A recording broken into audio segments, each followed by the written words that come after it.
Making the headlines tonight. First phase of the new section of National Road No. 5 inaugurated with the presence of Prime Minister Hun Sen and Japanese Ambassador Mikami Masahiro. Prime Minister Hun Sen encourages the Japan ambassador to Cambodia to take part in the humanitarian effort of Myanmar in the two-point mechanism of ceasefire and aid. 5 people, including 3 journalists, have been charged and detained by the Cambodian Provincial Court for inciting protests over encroached flooded forest land. As of 10 January, Cambodia has found 4 local community-transmitted cases of the Omicron variant. And an Australian judge ruled that Novak Djokovic should be released from immigration detention. This is the Daily Roundup on the EAC News Channel. A very good evening to you. I'm Yuri Matosco. Prime Minister Hun Sen has presided over the inauguration of the first section of National Road No. 5 this Monday morning. The first section of the road inaugurated today stretches for nearly 85 kilometers and connects Battambang Bang Province to Serei Sopon City in Ban Thai Minh Chey Province. The ambassador of Japan to Cambodia, Mikami Masahiro, also attended the inauguration ceremony, which was held in Battambang. Senior Minister Sun Chantol said the new road from Battambang to Serei Sopon is the first of 3 sections of the National Road No. 5 project, with a total budget of $500 million as an ODA loan from the government of Japan.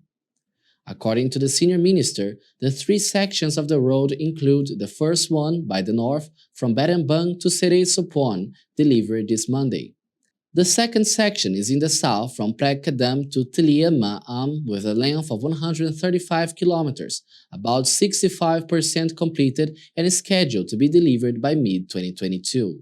The third section, located in the middle of the road from Tilia Ma'am to Battambang and Serei Sopon Poipet, has a length of 146 kilometers at the moment, with 55% of its construction completed.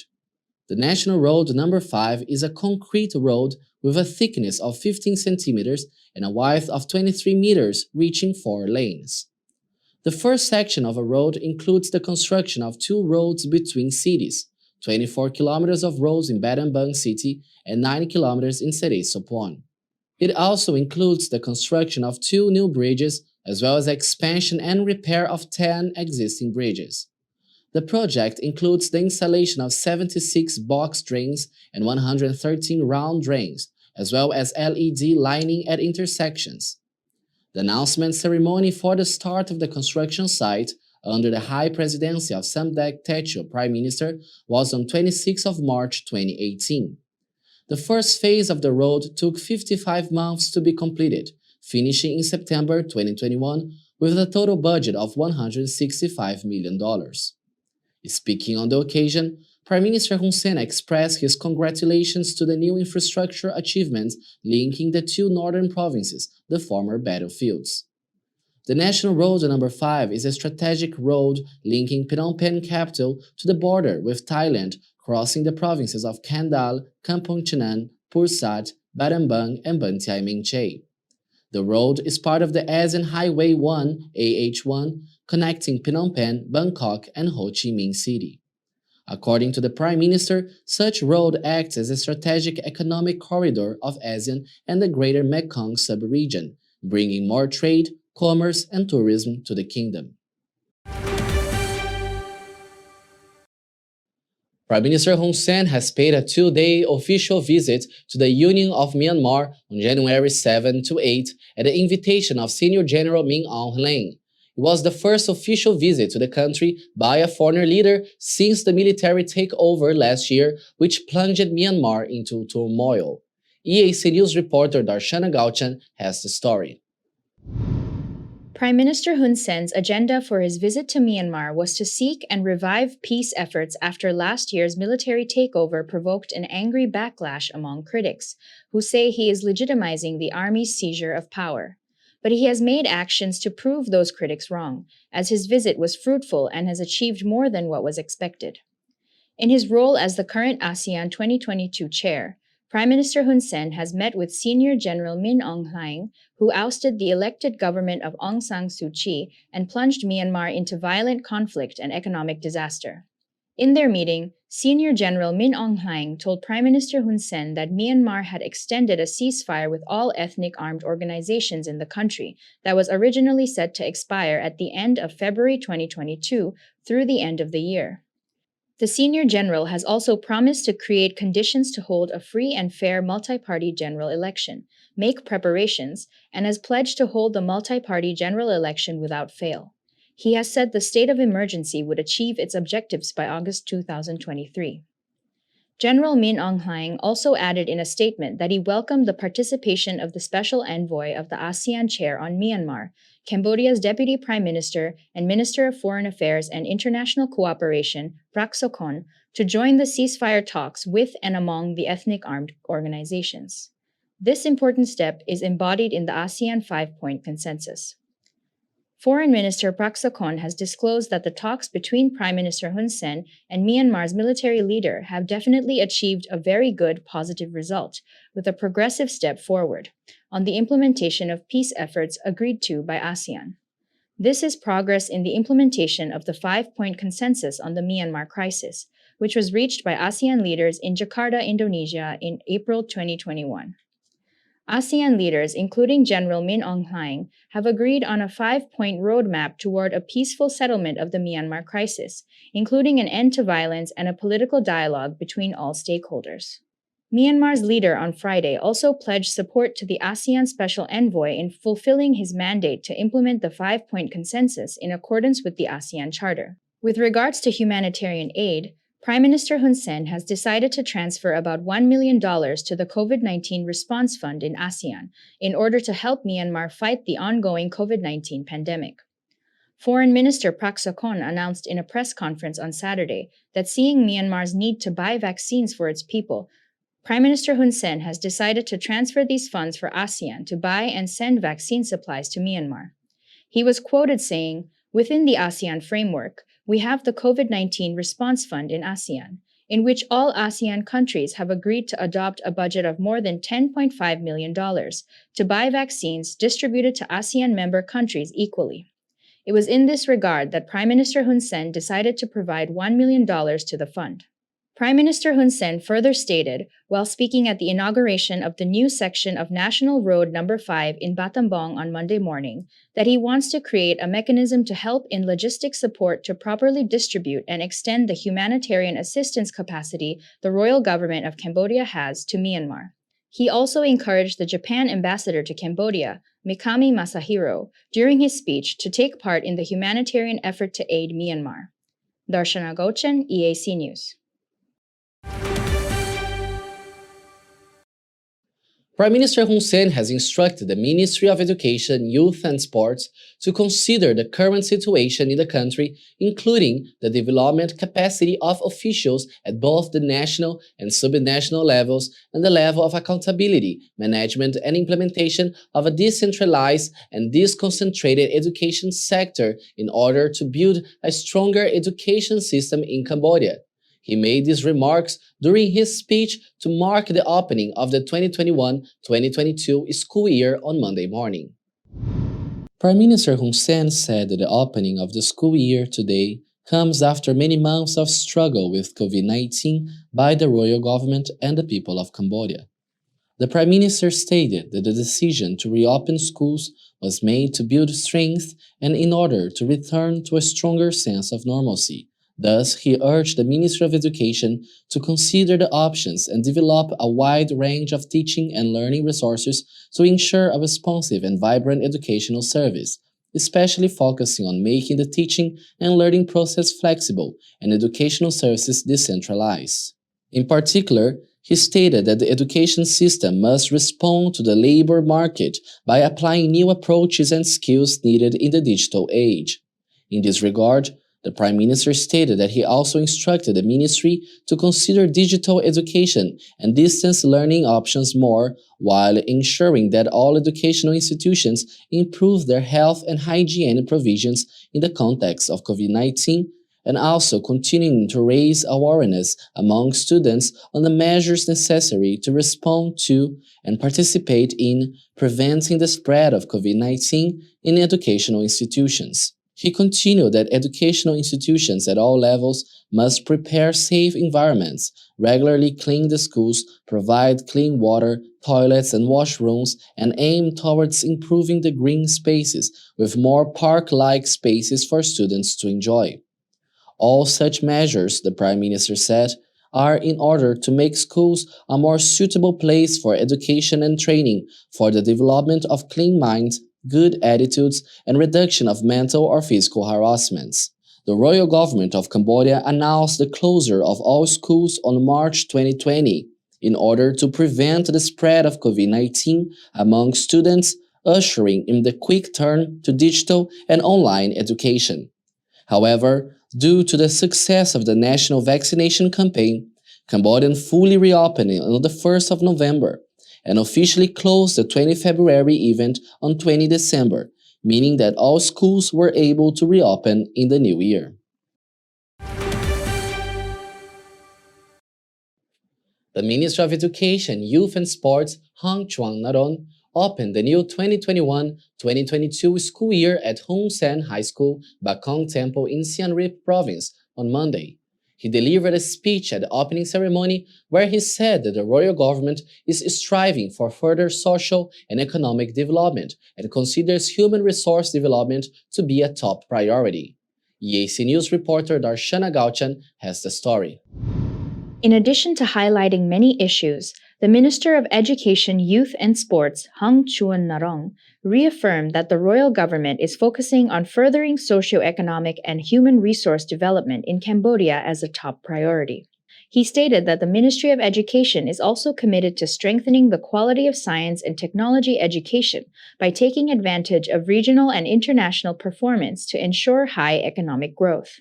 Prime Minister Hun Sen also raised a number of issues regarding education development through a congratulatory video message on the opening of the new school year and requested the Ministry of Education to make changes to improve the quality of education in Cambodia. He stated that the reopening of schools today is the result of many months of struggle against COVID-19 faced by the government and the people of Cambodia, in an effort to build up national strength and return to normalcy. He continued that the Ministry of Education must now consider the choice and development of a wide range of teaching and learning facilities to ensure the provision of responsive and vibrant educational services that are decentralized and focuses in particular on responding to the labor market by applying new approaches and skills needed in the digital age. Darshana Gauchan, EAC News. Five people, including 3 journalists, have been charged and detained by the Kampong Chhnang Provincial Court in connection with inciting residents to protest for flooded forest land in 3 areas in Kampong Leng District, Kampong Chhnang Province. The 3 detained journalists are reported to be Sang Chen Tuan from MCTV, Uk Paradi from Crane Hot News, and Kel Huo from SBT Post. They were arrested and brought to Kampong Chhnang Provincial Court on Saturday, along with 2 other people. All 5 of the detained have been charged with inciting to commit crimes in 3 areas of Kampong Chhnang Province. In a Facebook post made by MCTV on 1st January, the news company published the protests of more than 557 families asking the government to give them the land they used to live off in Tonle Sap Lake Area 3, Kampong Leng District, Kampong Chhnang Province, and to let them continue living off the lake area after the state confiscated and encroached upon land late last year. Previously, on 28 November, Prime Minister Hun Sen ordered the relevant authorities to investigate and crack down on perpetrators of land encroachment around the Tonle Sap Lake and to assign sentences and open an investigation in the Anti-Corruption Unit. He issued these measures after receiving a report from the President of the Royal Academy of Cambodia, Sok Tuj, regarding the encroachment and clearing of the Tonle Sap Lake in Battambang, Pursat, Kampong Chhnang, Siem Reap, Kampong Thom, and Ban Tiay Minh Chey provinces. On 16 December, During a meeting of the Council of Ministers of the Kingdom of Cambodia, Prime Minister Hun Sen announced that the royal government of Cambodia is committed to the protection of the Tonle Sap Lake by continuing to take measures to prevent and crack down on illegal logging of the flooded forest and core areas of the lake and the encroachment of state land in the floodplains of the region and the Tonle Sap, as well as the recapture of illegally occupied floodplains. While speaking in the inauguration ceremony of the new section of National Road Number 5 in Battambang Bang Province on Monday morning, Prime Minister Hun Sen stated that the recently received COVID-19 Pfizer vaccines from Australia will be available to all citizens across the country, but will only be administered from the capital city, Phnom Penh, because this vaccine requires a strong refrigerator system and cannot be shipped out to the other provinces that lack the provisions to properly store the vaccine. He stressed that more than 2 million doses of Pfizer vaccines will be available to people from all of the different provinces in Cambodia, even though it is only being administered in Phnom Penh. And he called all those who wish to receive the Pfizer vaccine to come and receive it in the capital city. The Prime Minister also stated that he has placed an order to purchase an additional 5 million doses of COVID-19 vaccines for the booster program, while the current vaccine stock in the country is at about 10 million doses. He said that having this robust vaccine stock will encourage people to get vaccinated and will ensure that Cambodians do not lack vaccines. He further called on all provinces to make every effort to vaccinate everyone against COVID-19 and receive their third booster dose as soon as possible, as the new COVID-19 variant Omicron has entered the community and there is no choice but to push for timely vaccinations. The Prime Minister confirmed that he would be receiving his Pfizer booster dose this coming Friday, 14 January, as we will be traveling soon to Dubai. He also spoke about the arrangement of extra allowances to be given to doctors who provide COVID-19 vaccines, which will be based on the number of vaccines they have administered. As of Sunday, 9 January 2022, a total of 40,282,788 people across Cambodia have been vaccinated against COVID-19. As of 10 January 2022, Cambodia has found 4 cases of community transmission of the Omicron variant. The first case was announced by the Minister of Health on 8 January, and the other 3 cases were announced by the Prime Minister on Monday, 10 January. He made this announcement while speaking at the inauguration ceremony of the new section of National Road Number 5 from Battambang Bang to Serey Sopwan. EAC News reporter Darshana Gauchan has more details.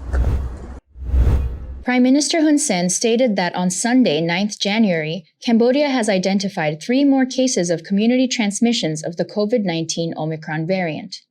In response to the pandemic, the Prime Minister confirmed that he has placed an order for an additional 5 million doses of vaccines. The Prime Minister has stated the 5 million vaccines will be in addition to the remaining stock of 10 million doses Cambodia has stored in a warehouse. During his speech, he also announced the provision of Pfizer vaccines for booster doses to people all across the country, with Phnom Penh as the location to receive the vaccine. On the night of Saturday, 8th January, the Ministry of Health confirmed the first community-transmitted case of the new Omicron variant in Cambodia, which was detected in a 23-year-old Cambodian man living in Tulsankai, Rusekeo, Phnom Penh. The patient had traveled to many places between 27th December to 5th January of 2022, including Phnom Penh, Kampong Thom, and Siem Reap. The man had also visited places in Tani Tuk Mia, Kampot, traveling with his cousins from Australia to Phnom Penh. On January 5th, he accompanied his cousin to a hospital where he later tested positive for the Omicron variant. Darshana Gauchan, EAC News. The Ministry of Health has confirmed 15 new infections of COVID-19 since yesterday. All cases were detected to be Omicron variant. 3 of the infections were locally transmitted, while the rest were found to be imported cases. As of Monday, Cambodia has detected 183 cases of the Omicron variant. There have been 90 patients' recoveries and, fortunately, no deaths. Cambodia's COVID-19 case tally has now climbed 120,636. The current death toll stands at 3,015. The number of patients treated successfully is at 117,023. The case tally for important cases has climbed to 20,048. The total number of active cases is currently at 596 patients. A new strain of the COVID-19 virus, a combined mutation of the Delta and Omicron variants, was found in Cyprus, according to Leondios Kostrikis, professor of biological sciences at the University of Cyprus and the head of the Laboratory of Biotechnology and Molecular Virology. The newly discovered mutant virus strain was named Deltacron due to the identification of Omicron-like genetic signatures within the Delta genomes. Professor Kostrikis said in an interview, "There are currently Omicron and Delta co-infections, and we found this strain that is a combination of these two." Professor Kostrikis and his team have identified 25 such cases, and statistical analysis shows that the relative frequency of the combined infection is higher among patients hospitalized due to COVID-19 as compared to non-hospitalized patients. The sequence of the 25 Deltacron cases were sent to GIS-AID, the international database that tracks changes in the virus, on Friday, January 7th. The professor added, "We will see in the future if this strain is more pathological or more contagious, or if it will prevail over Delta and Omicron. But his personal view is that this strain will also be displaced by the highly contagious Omicron variant."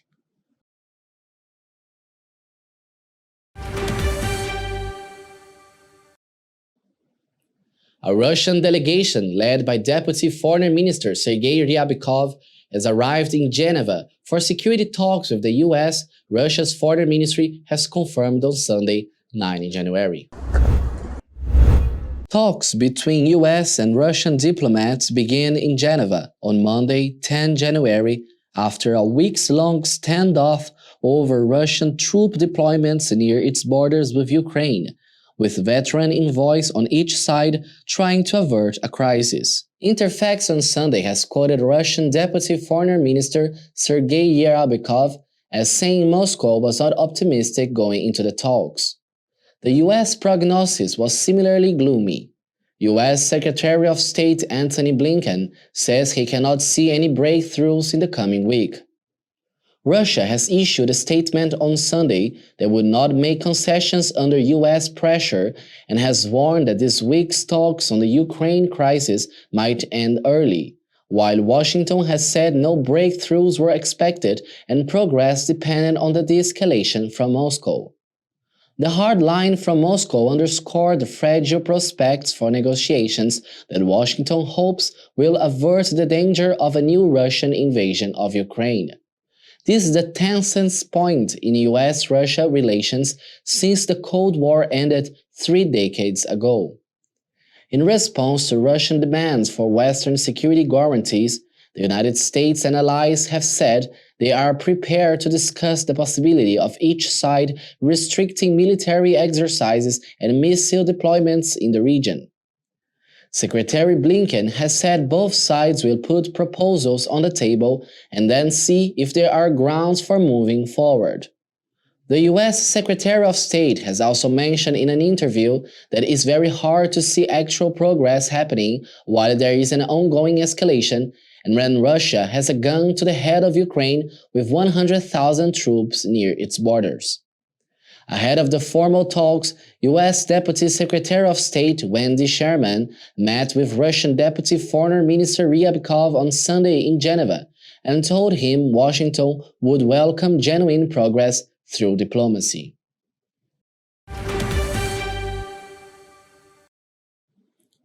A court in military-ruled Myanmar has sentenced ousted leader Aung San Suu Kyi to 4 years in jail on several charges, including the possession of unlicensed walkie-talkies, on Monday, according to a source familiar with the proceedings. Nobel laureate Aung San Suu Kyi, 76, is on trial for nearly a dozen cases that carry a combined sentence of more than 100 years in prison. She denies all charges. Suu Kyi's supporters say the cases against her are baseless, designed to end her political career and tie her up in legal proceedings while the military consolidates power. Myanmar has been in turmoil since the February 1 coup against Suu Kyi's democratically elected government, which led to widespread protests and raised international concerns about the end of tentative political reforms following decades of military rule. The court was originally set to announce Suu Kyi's sentencing on December 27 on charges of possession of unlicensed walkie-talkies and a set of signal jammers, which carry maximum penalties of 3 years and a year in jail, respectively. The source, who spoke on condition of anonymity, has mentioned that the judge did not give a reason for the deferral. The latest sentencing comes after Suu Kyi was sentenced on December 6 to 4 years in jail for incitement and breaching of coronavirus rules by the court. Her sentence was later reduced to a 2-year of detention in her current undisclosed location. Say that we understand our country better than any other country does. A number of strategic facilities in Kazakhstan are under the guard of a Russia-led military alliance invited to restore order, the presidential office has announced on Sunday, amid the deadliest outbreak of violence in the country's 30 years of independence. Dozens of people have been killed, thousands detained, and public buildings have been torched across the Central Asian country in the past week, prompting President Kassym-Jomart Tokayev to issue shoot-to-kill orders to end the violence, which he blames on what he terms bandits and terrorists. At the invitation of the President of Kazakhstan, the Russia-led Collective Security Treaty Organization sent troops to restore order, an intervention that comes at a time of high tension in Russia-US relations ahead of new talks on the Ukraine crisis. The presidential office has said in a statement detailing a security briefing chaired by the president himself that a number of strategic facilities have been transferred under the protection of the United Peacekeeping Contingent of the CSTO member states, though it did not identify the facilities. The administration said 5,800 people had been arrested in connection with the unrest, including a significant number of foreign citizens. It has also said the situation had stabilized in all regions. The demonstrations in Kazakhstan began as a response to a fuel price hike before spiraling into a broad movement against President Tokayev's government and Nursultan Nazarbayev, the man he replaced as president of the resource-rich former Soviet Republic. Nazarbayev, who is 81, was the longest-serving ruler of any former Soviet state until his rule was turned over to Tokayev in 2019. His family is widely believed to have retained influence in Nur-Sultan, the purpose-built capital that bears his name. On Wednesday, President Tokayev removed Nazarbayev as head of the country's Security Council, a role which he had continued to wield significant influence over. Kazakhstan's former intelligence chief and two-time prime minister Karim Masimov has been arrested on suspicion of treason.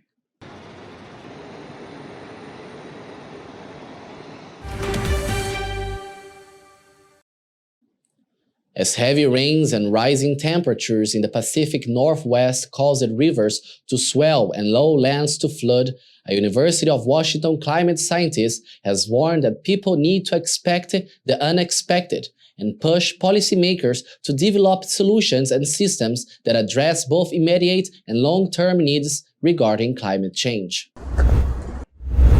Imagine the unimaginable. University of Washington's Climate Impacts Group senior scientist Dr. Mead Crosby has made these comments after all highways in and out of Seattle, home to over 750,000 people, were flooded, causing the city to be completely isolated from the rest of the country by road. Dr. Crosby has said while the sudden downpour of rain triggered snow melt and flooding, the problem was months in the making.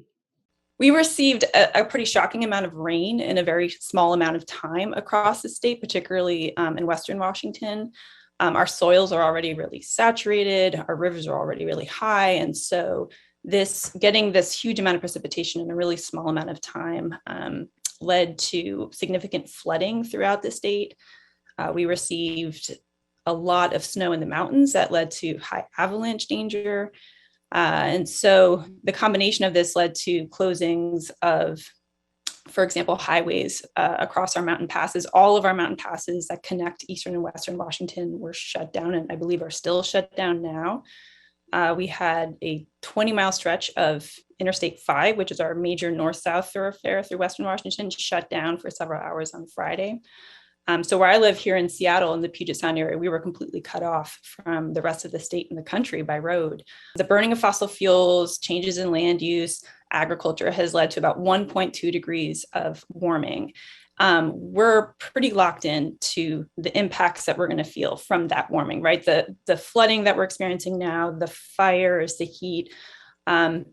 We're going to have to learn to live with these changes that we're seeing right now. The really important thing to keep in mind is that we still have an opportunity to keep this from getting much worse.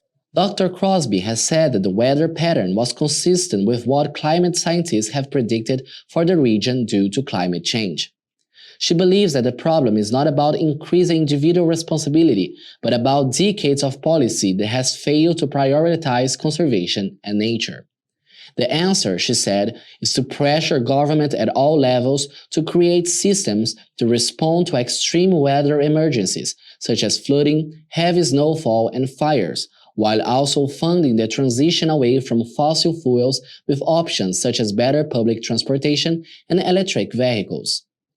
The National Weather Service reported that the rain is likely to continue falling over the Seattle area for most of the upcoming week.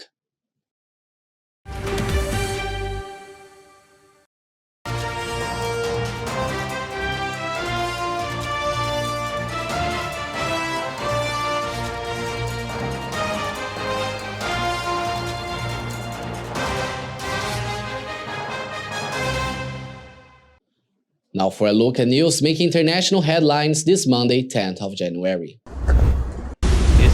10 people died in the dramatic collapse of a canyon rock face on Fornas Lake on top of leisure motorboats visiting a waterfall in southeastern Brazil, rescuers said on Sunday. Another 32 were injured in the accident in the southeast of the country. A tower of rock suddenly broke away from the canyon wall on Saturday and came crashing down, crashing one of the leisure boats at Capitolio in Minas Gerais state. 3 vessels were hit by falling rock, Lieutenant Pedro Eijara has confirmed. Out of the 32 injured, 9 people were in hospital. 20 people were initially reported missing, but Lieutenant Eijara said most were accounted for after checking hospital lists. Firemen and divers have recovered 3 more bodies from the lake on Sunday, bring the death toll to 10 in the disaster that injured dozens of tourists hit by falling rocks and a huge wave of water caused when the column of rocks crashed into the lake. The bodies were taken to Paso City, where coroners worked to identify them. The work was difficult because of the high energy impact of the rock on the boaters, said the regional civil police official, Marcos Pimenta.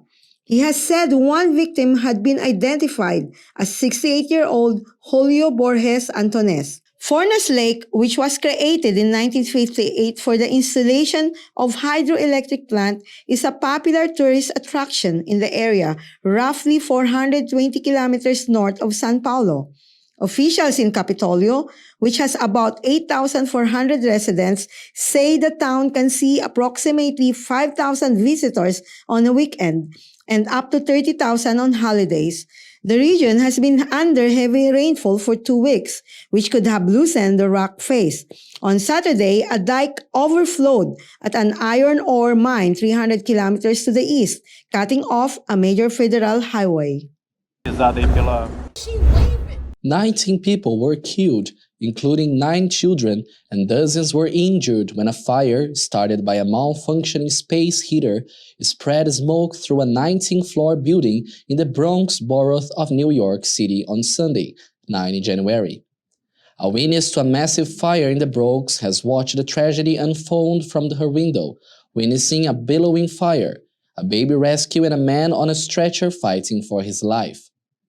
New York City Mayor Eric Adams, just over a week into the job, has confirmed 19 people have died from the blaze that broke out around 11 a.m. in the imposing brown brick building, which provided affordable housing units. Earlier on Sunday, officials have said 32 people had been hospitalized with life-threatening injuries. New York City's mayor was quoted as saying, "It's a tragedy beyond measure." The fire itself started in an apartment that spanned the second and third floors of the building and only made it to the hall. Firefighters found victims on every floor in stairwells and were taking them out in a cardiac and respiratory arrest. The catastrophe was likely to stir questions on safety standards in low-income city housing. This was the second major deadly fire in a residential complex in the U.S. this week after 12 people, including 8 children, were killed early on Wednesday when flames swept through a public housing apartment buildings in Philadelphia. Some 200 firefighters helped put out the blaze, and some ran out of oxygen in their tanks but pushed through anyway to rescue people from the building. Burnt-out vehicles and buildings were a testament to days of violence in Almaty on Sunday, as Kazakhstan's authorities have claimed that the situation was stabilizing after the worst political unrest for the protesters.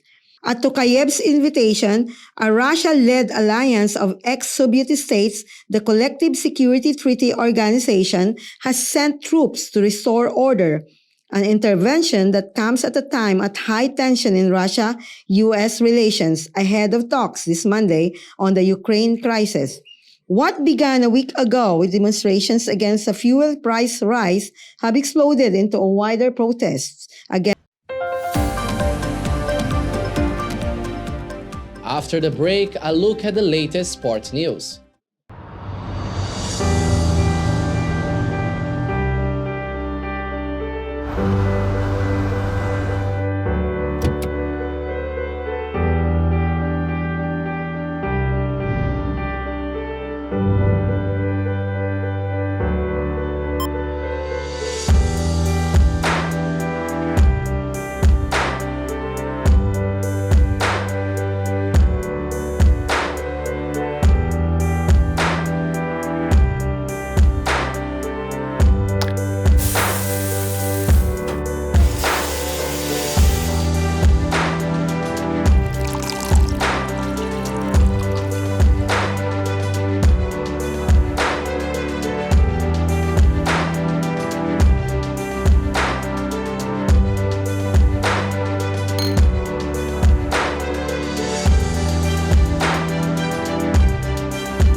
EAC News' audience is growing.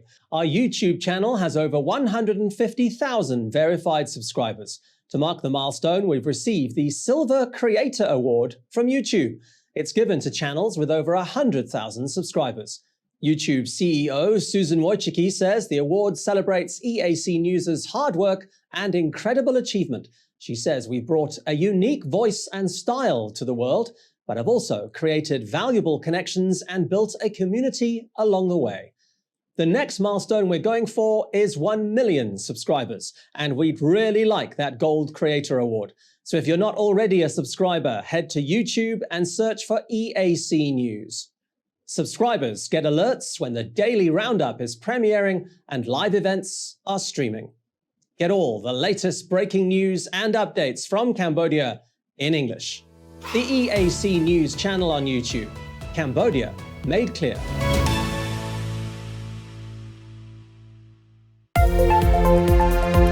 If it's happening and you need to know about it, you'll get it all right here. EAC News brings you updates and breaking news in English across all of our platforms and channels. The EAC News app, YouTube, Facebook, Telegram, Twitter, and our website www.eacnews.asia. Join me, Andrew Barnes-Roberts, and the rest of the EAC News team every day on your favorite channels. EAC News, Cambodia made clear. An Australian judge ruled on Monday that Novak Djokovic be released from immigration detention, finding the government's decision to revoke the tennis star's visa to enter the country unreasonable.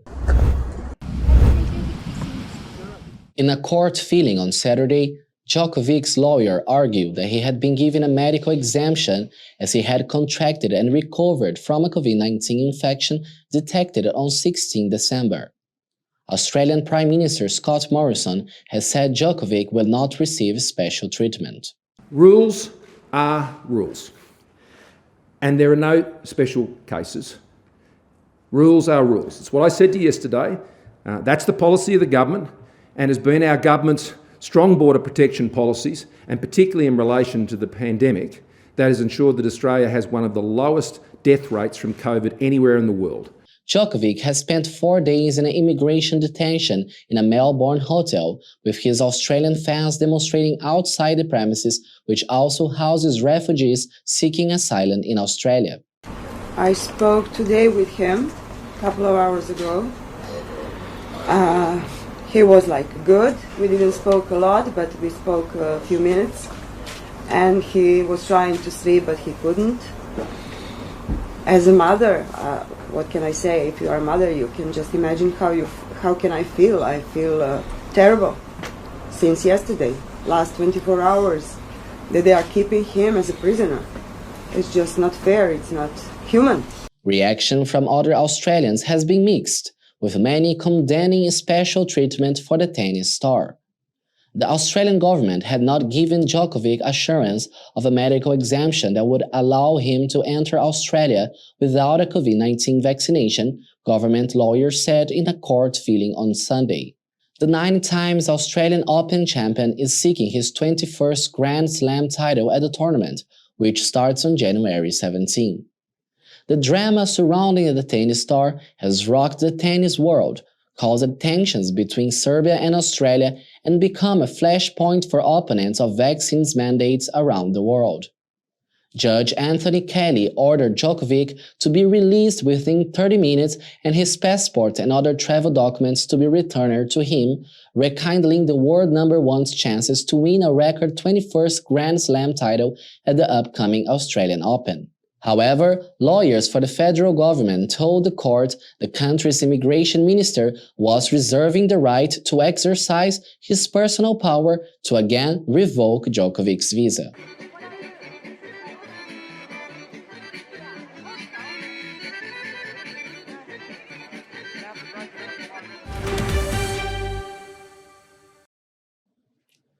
Celebrations erupted outside Yaounde's Olembe Stadium on Sunday as host country Cameroon came from behind to beat Burkina Faso 2-1 in the opening match of the Africa Cup of Nations finals.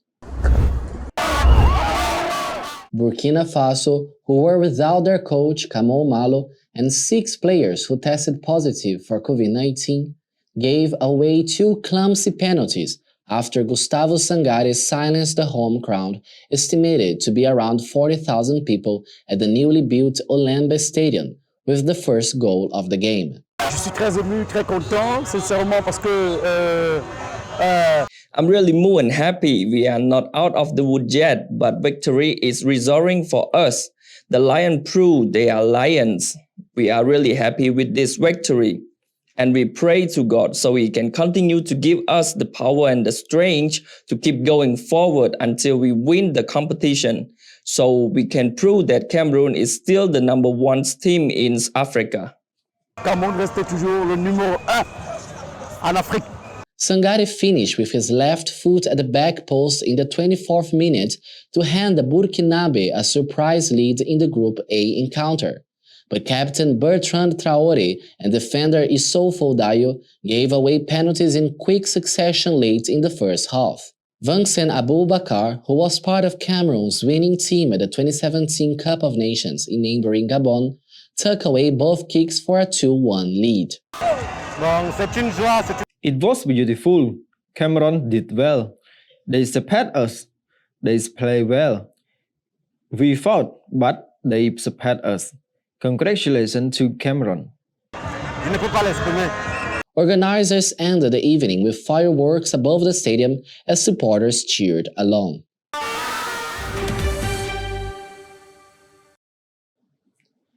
Qatar's Nasser Al Attiyah stayed comfortably ahead in the Dakar Rally as Sebastien Loeb moved back into second place with a stage victory at the start of Week 2 in Saudi Arabia on Sunday. Loeb's second stage win of 2022 left France's 9 times world rally champion driving from the Bahrain Raid Extreme team some 45 minutes adrift of his factory Toyota rival in the car category with 5 stages to go. Al Attiyah, chasing his 4th Dakar title in the desert dunes, was second in the 402-kilometer time and 7th stage from the capital Riyadh west to Al Dawawini, but more than 5 minutes lower than Loeb. Frenchman Adrien Van Beveren took the overall lead in the motorcycles from Britain's Sam Sunderland, who fell back to 4th and some 5.5 minutes off the pace after finishing in 28th. Chilean rider José Ignacio Cornejo won the stage on a Honda.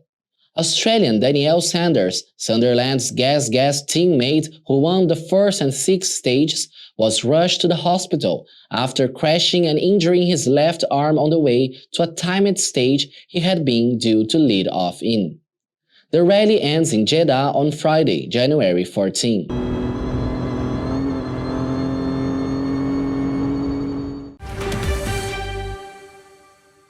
Now for a look at how the weather is going to be playing at tomorrow.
And finally, running cars are common to see around the world, but a group of running ostriches is much more of a rare sight. In Chongzhuo of South China's Guangxi Zhuang Autonomous Region, over 80 captive ostriches have escaped and raced on local roads, amazing the citizens in the early hours of Saturday. Ostriches are the largest and heaviest living birds, but ostriches are flightless and are instead built for running. With its powerful legs, ostriches can sprint in short bursts up to 70 kilometers per hour and can maintain a steady speed of 50 kilometers per hour. Their racing moments in the city were captured by a number of local citizens passing by. These flightless birds were then known to be at large from a local ostrich farm due to a careless worker who did not take care to lock the gate of the farm well. Footage of ostriches running on roads soon went viral on the internet and attracted the attention of the local police. With their help, the owner of the ostriches has been able to retrieve a number of his runaway birds. No injuries of people have been reported due to this escape act. Ostriches mainly depend on eating vegetables, and each of the escaped birds roughly weighs more than 100 kilograms, having a very high economic value. The local farm from which the ostriches escaped has reportedly raised more than 300 ostriches.